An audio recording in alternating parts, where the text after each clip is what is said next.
Big things appear to be in place for Tiffany Stratton, so we'll check that out. We'll also get into what's new for all of the things that are surrounding Chelsea Green. Starting things off with everything new for Chelsea Green and Tiffany Stratton. Smackdown recently opened up with a segment that appeared to be heavily hinting at the concept for Chelsea Green relinquishing the women's title due to her orbital bone injury. In reality, there was no way they were ever going to strip Chelsea Green of the title, especially not after they just let Rhea Ripley sit at home with the championship for 3 months while she was dealing with an injury. So if they stripped Chelsea of the title while Rhea never got stripped of the title for 3 months, there was definitely going to be an outrage, so thankfully they didn't do that. But the purpose of their segment was to at least make it seem like that was going to happen within kayfabe and the storyline universe.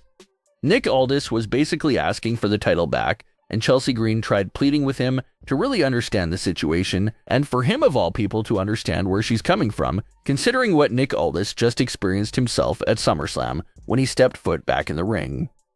Chelsea Green cut one of the most masterful and most beautiful promos that's been seen in a very long time.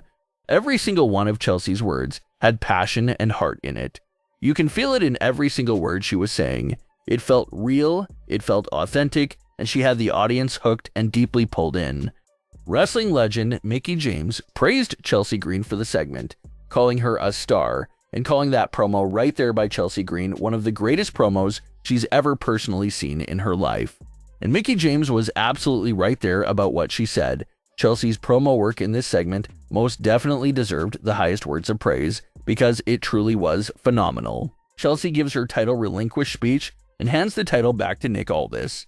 But as Chelsea was leaving the arena, it seems like some of the words Chelsea had spoken definitely had some effects on Nick Aldis himself, and he decided to keep the women's title on Chelsea Green. Nick Aldis gave Chelsea 30 days to get a protective face mask and do whatever else she needs to do in order to defend the title within that 30-day window. Failure to defend that title within 30 days will get Chelsea stripped of the title.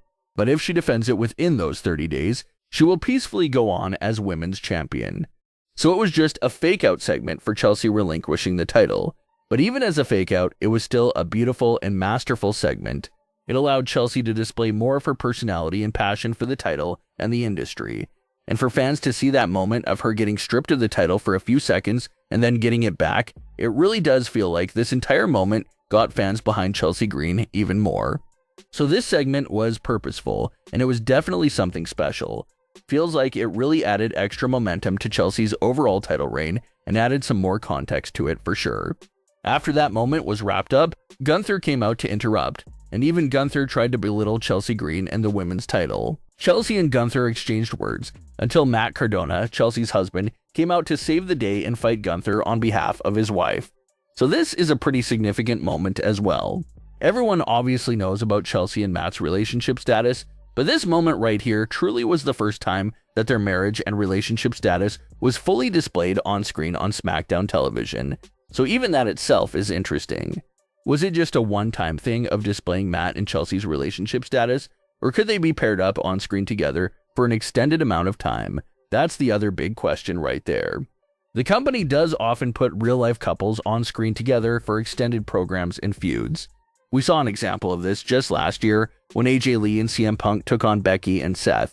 So it does make you wonder if they have something brewing for Matt and Chelsea, or if it just was a one-off thing for this episode of SmackDown and nothing more after that. But the night wasn't over there at all for Chelsea Green. Jax and Legend came out to mock Chelsea's injury and continue to tease the idea that they're coming to dethrone Chelsea Green. So that keeps that story flowing right there. And Chelsea still had another massive role to play on this edition of SmackDown. Tiffany Stratton was defending the Women's United States title against Jacy Jayne. And due to the numbers advantage that Fatal Influence had over Tiffany Stratton, Chelsea Green was at ringside to support Tiffany, stand in her corner, and provide extra support. But considering that Chelsea is banged up and was outnumbered 2-1 at ringside, even Chelsea herself needed help at ringside.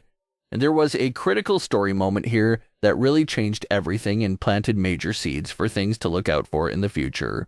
Jacy Jayne is laid out in the perfect position to take Tiffany's moonsault finisher. Tiffany is up on the top rope and she had a choice to make.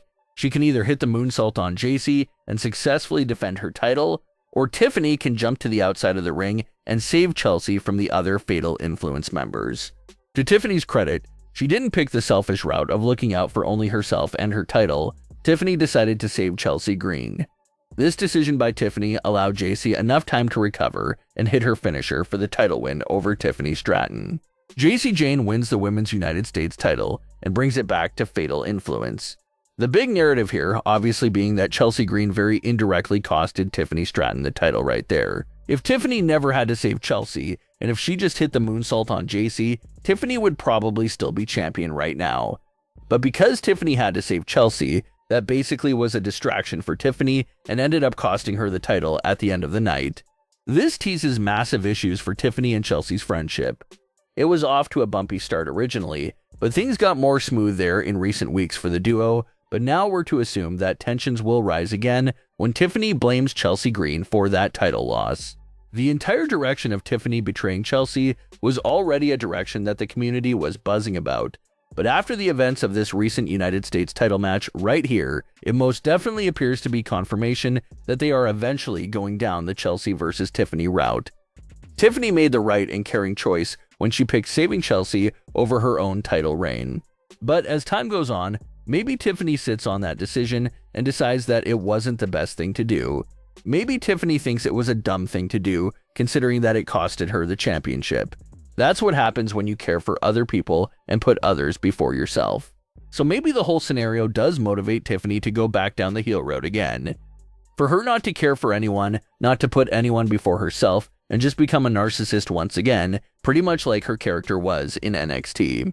And Tiffany going down that narcissist spiral again would obviously result in a heel transition. And that's when Tiffany either screws Jacy Jayne out of the title and makes Jacy lose the title to someone else.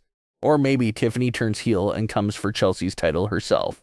Based off the events of that Women's United States title match right there does seem to be a very high possibility that heel Tiffany Stratton may not be that far away and may be out for revenge on Jacy Jayne for pretty much costing her the United States title.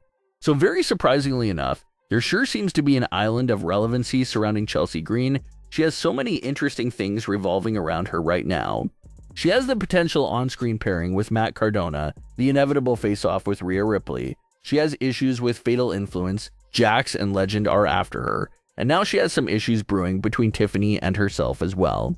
So Jacy Jayne is absolutely jam-packed with great stories and narratives surrounding her, so hopefully that leads towards a handful of great payoffs. But what are your thoughts on today's stories?